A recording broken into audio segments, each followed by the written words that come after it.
मोअज़्ज़िज़ हाज़रीन इकराम, बुजुर्गान कौम और मिल्लत, इज़्ज़तदार माँ और बहनों, भाइयों, नौजवान साथियों, आप तमाम का बेहद शुक्रिया कि आज आप सूरत के इस कॉरपोरेशन के इलेक्शन में आप लोग यहाँ पर इतनी बड़ी तादाद में जमा हुए हैं। आप तमाम का बेहद शुक्रिया। आप जानते हैं कि MIM पार्टी के कैंडिडेट है अरसू रामजान पिंजारी, नफीसा मोहम्मद यूसुफ, शाहरुख खालिद, नरगिस पिंजारी, बिल्किस कुरैशी और सलमान सैयद साहब। मेरी आप तमाम से गुजारिश है कि आप अपना एक वोट इनको देकर कामयाब करिए ताकि आपकी एक इत्तेहाद को मजबूत किया जा सके, आपकी क़ियादत को सूरत में मजबूत किया जा सके। मंच पर बैठे अब्दुल बसीर शेख साहब, अंजुम शाह साहब, हाजी याकूब साहब, मुनव्वर अंसारी साहब, मोहसिन मलाला साहब, हाजी मंजूर खान साहब, सईद शेख साहब, मेरे अजीज दोस्तों और बुजुर्गों, मजलिस पार्टी को वोट देकर कामयाब करिए क्योंकि इस वार्ड में कई मसाइल में कब्जा रसीद इना पास नहीं दिया जाता है और MIM पार्टी आपसे वादा कर रही है कि इंशाअल्लाह ताला आप अगर मीम को वोट देंगे तो इंशाअल्लाह ताला यहाँ पर गरीब और मजलूम अवाम को इना पास दिलाने की हम पूरी कोशिश करेंगे। GIDC का इलाका होने की वजह से काफी पोल्यूशन होता है, सांस लेने की मुश्किल होती है। इंशाअल्लाह ताला MIM पार्टी यहाँ पर इस पोल्यूशन का हल जरूर तलाश करेगी। वहीं पर साहिबा नगर बस्ती में ट्रेन की जरूरत है। MIM पार्टी के उम्मीदवारों को आप कामयाब करिए, ये ट्रेन का काम यहाँ पर कराया जाएगा। झुग्गी और झोपड़ियों को आवास बनाने का है, ये काम भी यहाँ पर जिसको आपने ऑडियो नहीं करवा सके। गटर का पानी यहाँ पर महीने 2 महीने में पीने के पानी के साथ आ जाता है, तो ये मसाइल है। मैं आपसे गुजारिश करने आया हूँ कि आप अपना एक वोट का सही इस्तेमाल करिए और मजलिस पार्टी को कामयाब करिए। लोग जो मजलिस पार्टी पर इल्जाम लगाते हैं कि मजलिस के लड़ने से भाजपा को फायदा होता है, वो सरासर झूठ कहते हैं। आप जानते हैं कि पिछले 40 साल से गुजरात में एक मुस्लिम MP कामयाब नहीं हो सकता है। मैंने कभी भी लोकसभा का चुनाव नहीं लड़ा, मगर आज बताओ 40 साल हो चुके हैं। आखिरी मेंबर ऑफ पार्लियामेंट मरहूम अहमद भाई पटेल थे, उसके बाद कोई नहीं जीत सका। इसकी जिम्मेदारी किस पर है? वहीं पर मेरे अजीज दोस्तों और बुजुर्गों, आप देख रहे हैं कि BJP अपने हिंदुत्व के एजेंडे को लेकर आगे बढ़ रही है। लोकसभा की तादाद को बढ़ाने के लिए वहां पर एक बिल को लाया गया, हदबंदी का, डिलिमिटेशन का और महिलाओं के रिजर्वेशन का। वो BJP के पास तादाद नहीं थी, इसीलिए वो कामयाब नहीं हुए। तो देश के प्रधानमंत्री ने कल देश के सामने आकर ये कह दिया कि माँ और बहनों से बड़ा ही गलत काम हुआ और प्रधानमंत्री ने कहा कि महिलाओं का भ्रूण हत्या हुआ है। हम नरेंद्र मोदी से पूछना चाहते हैं कि आप भ्रूण हत्या की बात कर रहे हैं। मोदी जी, क्या आपको याद है बिल्किस बानो कौन थी? बिल्किस बानो कौन थी? यही गुजरात की बेटी बिल्किस बानो थी। हामिला थी, प्रेग्नेंट थी।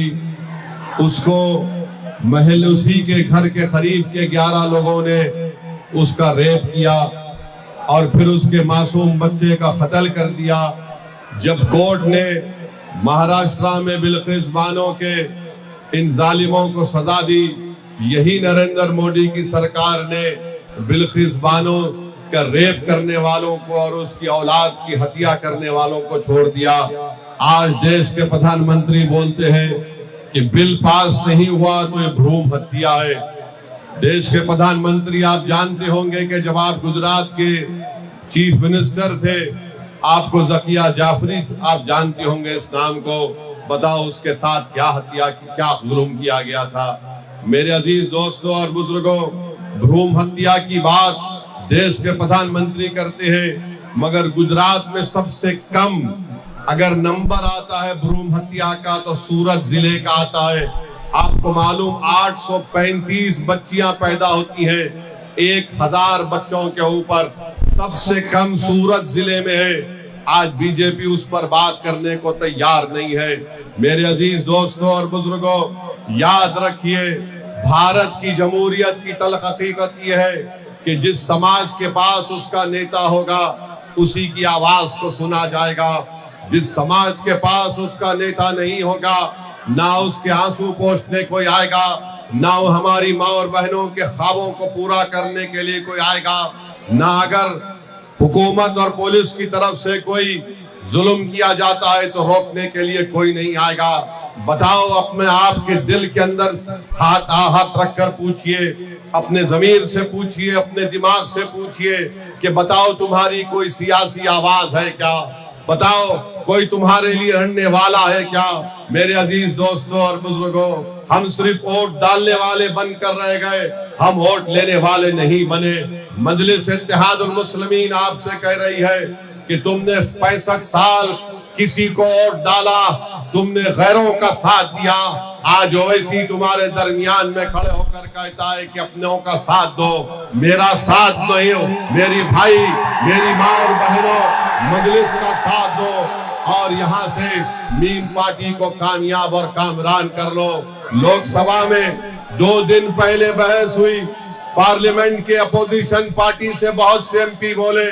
बताओ, किसी ने अगर उस पूरी पार्लियामेंट में उठकर कहा कि इस देश में 18 करोड़ मुसलमानों की आबादी है और सिर्फ 4% लोकसभा के इलेक्शन जीत कर आते हैं, आखिर क्यों हम नहीं जीत पा रहे हैं? आखिर क्यों हमको रोका जा रहा है? ये बात हमने पार्लियामेंट में उठाकर कही और हमने कहा कि बीजेपी किसी मुसलमान को टिकट नहीं देती है और दूसरी तरफ सेकुलर पार्टियां उम्मीद करती है कि उनको मुसलमानों की वोट के लिए जाकर पूछना ना पड़े। मेरे अजीज दोस्तों, बुजुर्गों, नौजवानों, खास करके नौजवानों से अपील कर रहा हूं कि आने वाला कल तुम्हारा है। तुम्हारे अच्छे मुस्तकबिल के जरूरी है कि जमीनी सतह से आपकी लीडरशिप को बनाया जाए, वो काम आपको करना है। याद रखो, नारों से लीडरशिप नहीं बनती, बड़ी बड़ी बातों से लीडरशिप नहीं बनती, एयर कंडीशन कमरे में बैठकर लीडरशिप नहीं बनती। लीडरशिप बनेगी तो मतदान के दिन जब आप अपने पूरे होश और हवास में रहकर मजलिस इत्तेहादुल मुस्लिमीन के हक में अपने वोट का इस्तेमाल करेंगे तो सूरत में एक इनकलाब बर्पा होगा इंशाअल्लाह ताला। सूरत में आपकी लड़ाई लड़ने वाला कोई पैदा होगा, वरना याद आसमान या जमीन से निकलकर कोई तुम्हारा नेता नहीं बनेगा। मजलिस ये चाहती है कि आप नेता बनो और अपने मुकद्दर के फैसले करो। वहीं पर आप जानते हैं कि गुजरात में बीजेपी की हुकूमत ने यूनिफॉर्म सिविल कोड के नाम पर यूसीसी को नाफिज कर दिया। हम पूछना चाहते हैं बीजेपी आरएसएस से, ये कैसा तुम्हारा यूनिफॉर्म सिविल कोड है जो 16% आदिवासियों को उससे मुस्तस्ना रखता है? और ये कौन सा तुम्हारा यूनिफॉर्म सिविल कोड है जो हिंदू धर्म के कानून को मुसलमानों पर लागू करता है? हिंदू धर्म के तौर तरीके अलग है, मुस्लिम धर्म के शादी और ब्याह के तरीके और अलग है, तलाक देने के तरीके अलग है। आज बीजेपी की सरकार गुजरात में यूनिफॉर्म सिविल कोड के नाम पर हिंदू धर्म के कानून को लागू करती है। आप बताइए, ये संविधान की दफा 25 के खिलाफ है, मगर बीजेपी हमको हमारे मजहब से दूर करना चाहती है जो संविधान के खिलाफ है। हम ऐलानन कहते हैं कि हम जब तक जिंदा रहेंगे हम अपने दीन इस्लाम को छोड़ने वाले नहीं है, हम उस पर अमल करते रहेंगे। आप कानून जरूर बना रहे हो, मगर हमारे सवाल का जवाब दो कि इस्लाम, पहले तो तुमने कहा कि ट्रिपल तलाक गलत है, अब तुमने गुजरात में पूरे तलाक को खत्म कर दिया। तुमने कहा कि मुस्लिम बेटियों को अपने बाप की जायदाद में हक नहीं मिलता है, मगर तुम ये कह रहे हो कि विल पावर के जरिए कोई बाप या कोई माँ अपनी एक जायदाद पूरी औलाद को दे दे। बताओ, जब तक विल पावर तो बेटियों का उनका हक कैसे मिलेगा? इस्लाम में दादा की जायदाद में पोते का हक नहीं होगा, धर्म में होगा। तो बीजेपी ने यहाँ पर कह दिया सवाल ये पैदा होता है कि आखिर क्यों आप धर्म के रिवाजात को, कानून को आप गुजरात के 10% मुसलमानों पर लागू कर रहे हैं? ये कौन सा यूनिफॉर्म सिविल कोड है? ये यूनिफॉर्म सिविल कोड नहीं है, ये हिंदुत्व की ये यूनिफॉर्म सिविल कोड नहीं है, ये मुसलमानों के इस्लाम से दूर ले जाने की कोशिश की जा रही है। याद रखिए मेरी इन चीजों को।